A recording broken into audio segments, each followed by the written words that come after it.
महादेव की नगरी काशी में यह भव्य स्वागत है देश के सबसे बड़ी अदालत सुप्रीम कोर्ट के उस पूर्व न्यायाधीश का जिनके नेतृत्व में सुप्रीम कोर्ट ने रामलला की जन्मभूमि अयोध्या के विवाद पर ऐतिहासिक फैसला सुनाया था। साल 2019 के नवंबर महीने में आए इस ऐतिहासिक फैसले के साथ ही लाखों करोड़ों राम भक्तों का सैकड़ों साल का इंतजार खत्म हो गया और फिर शुरू हो गया अयोध्या जी में रामलला के भव्य राम मंदिर का निर्माण।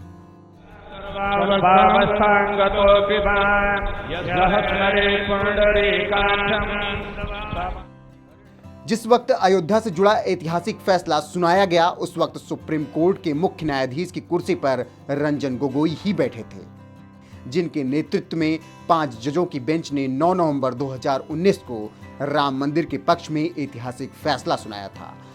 और आज यही रंजन गोगोई सोमवार को महादेव की नगरी काशी के दौरे पर पहुंचे, जहां उन्हें करपात्री आश्रम के एक कार्यक्रम में शामिल होना था। रंजन गोगोई ने जैसे ही इस कार्यक्रम में शामिल होने के लिए काशी में कदम रखा, यहाँ के साधु संतों ने उनका मंत्रोच्चार के साथ जबरदस्त स्वागत किया।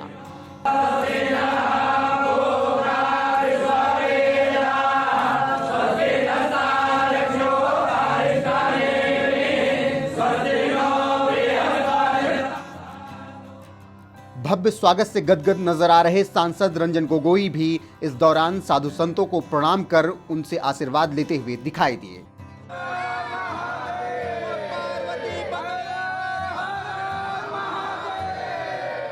इतना ही नहीं, रंजन गोगोई के सम्मान में हर हर महादेव, जय श्री राम का उद्घोष भी लगातार सुनाई दे रहा था।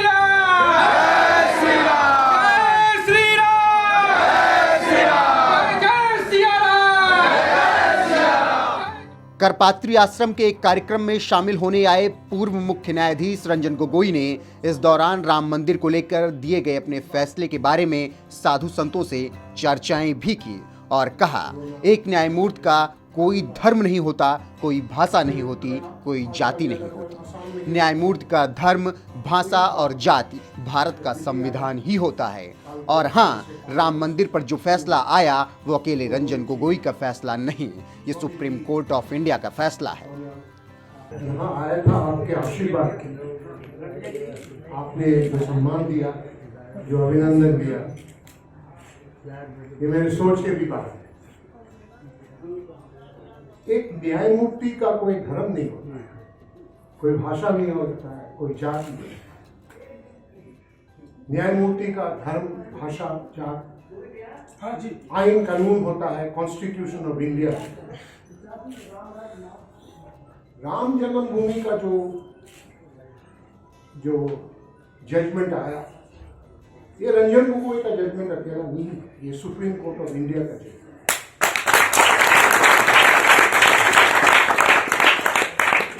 5 जजों ने बैठ के 3-4 महीना हियरिंग करने के बाद 900 पन्ना 900 पेजेस का ये जजमेंट।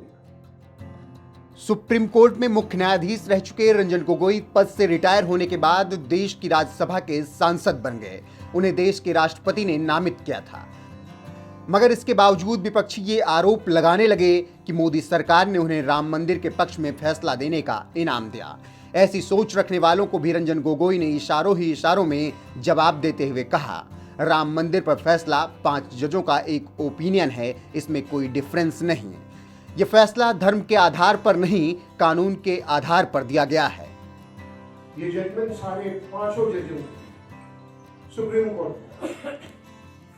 और ये जजमेंट एक ओपिनियन, इसमें कोई डिफरेंस नहीं। ये जजमेंट धर्म के आधार पे नहीं, कानून के आधार पे लिखा है, कॉन्स्टिट्यूशन के आधार पे लिखा है। न्यायमूर्तियों, जजेस हजारों केस डिसाइड करते हैं, उसका फल एक पार्टी के पक्ष में होता है, एक पार्टी के विपक्ष में जाता है। उसमें न्यायमूर्ति को लेना कुछ नहीं। ये मन में रख के न्यायमूर्तियों अपना काम नहीं करते। न्यायमूर्ति अपना काम करते हैं आइन, कानून और कॉन्स्टिट्यूशन। आइन के हिसाब से किसको क्या मिलना चाहिए, यही है कोर्ट कचहरी और का काम, जजेस के काम। यही काम राम जन्मभूमि केस में भी हुआ। राम मंदिर के पक्ष में फैसला सुनाने वाले पूर्व मुख्य न्यायाधीश रंजन गोगोई ने अपने इन बयानों के साथ साफ कर दिया कि कोर्ट सिर्फ फैसला सुनाता है। यह फैसला किसी पार्टी के पक्ष में होता है तो किसी के विपक्ष में। इसमें जजों का कोई लेना देना नहीं होता। आपको बता दें कि रंजन गोगोई लंबे समय से काशी आना चाहते थे, मगर कोरोना की वजह से वो असम में ही रह गए थे। 29 नवंबर को संसद का मानसून सत्र शुरू हुआ तो राज्यसभा सांसद होने की वजह से रंजन गोगोई सदन की कार्रवाई में हिस्सा लेने के लिए दिल्ली पहुंचे थे और वहीं से सीधे देश के प्रधानमंत्री नरेंद्र मोदी के संसदीय क्षेत्र वाराणसी पहुंच गए। यहां उन्होंने एक आश्रम के कार्यक्रम में पत्नी के साथ हिस्सा लिया।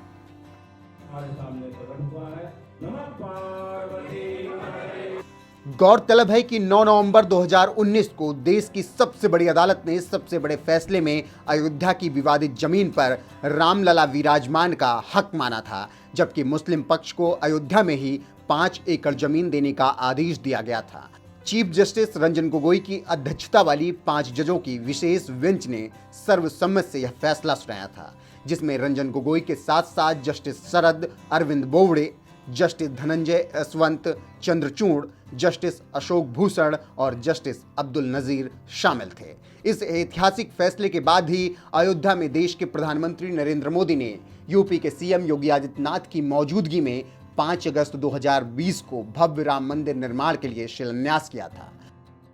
और आज हर चुनावी रैली में सीएम योगी समेत तमाम बीजेपी नेता राम मंदिर निर्माण का जिक्र करना नहीं भूलते हैं, क्योंकि ये बीजेपी ही थी जिसने खुले तौर पर अयोध्या में राम मंदिर निर्माण का न सिर्फ समर्थन किया था बल्कि मंदिर आंदोलन में हिस्सा भी लिया था। वाराणसी से एनएमएफ न्यूज के लिए शिवम गुप्ता की रिपोर्ट। आवाज और पीड़ा पहुंच पाई थी, कारण साफ था, सबके लिए सत्ता महत्वपूर्ण थी, अपनी कुर्सी महत्वपूर्ण थी, कश्मीरी पंडितों की पीड़ा महत्वपूर्ण नहीं थी। जिसने कश्मीरी पंडितों की पीड़ा को अपनी पीड़ा माना, इस राष्ट्र की पीड़ा को माना, उन्होंने कश्मीर से धारा 370 को एक झटके में निकाल करके कूड़े की ढेर में फेंक दिया और कश्मीर को एक भारत श्रेष्ठ भारत का हिस्सा बनाने में कोई देर नहीं की। राम जन्मभूमि के लिए कौन ऐसा हिंदू है जिसकी भुजाएं न फड़कती रही हो कि कब अयोध्या में राम मंदिर के निर्माण का मार्ग प्रशस्त होगा। मुझे लगता है कि कोई ऐसा सच्चा हिंदू नहीं रहा होगा। और उस सपने को भी साकार किसने किया है, हमें नहीं भूलना चाहिए। आज के दिन पर भाइयों बहनों, इस देश के अंदर और प्रदेश के अंदर कोई राजनीतिक दल का व्यक्ति ऐसा नहीं है जो ये कह सके कि कश्मीर के मुद्दे पर हमें मौका नहीं मिला था। वो ये नहीं कह सकते कि हमें मौका नहीं मिला इसलिए हमने नहीं किया, या अयोध्या के मुद्दे पर वे नहीं कह सकते कि हमें मौका नहीं मिला इसलिए हम नहीं कर सके। जब आपको मौका मिला तो आप राम भक्तों पर गोलियां चला रहे थे, हर व्यक्ति जानता है। जब आपको मौका मिला था तब आप कहते थे राम और कृष्ण तो हुए ही नहीं। जब आपको मौका मिला था तब आप उस समय कहते थे कि अयोध्या में तो परिंदा भी पर नहीं मार सकता। लेकिन हमें मौका मिला तो हमने भव्य दीपोत्सव का आयोजन जरूर किया।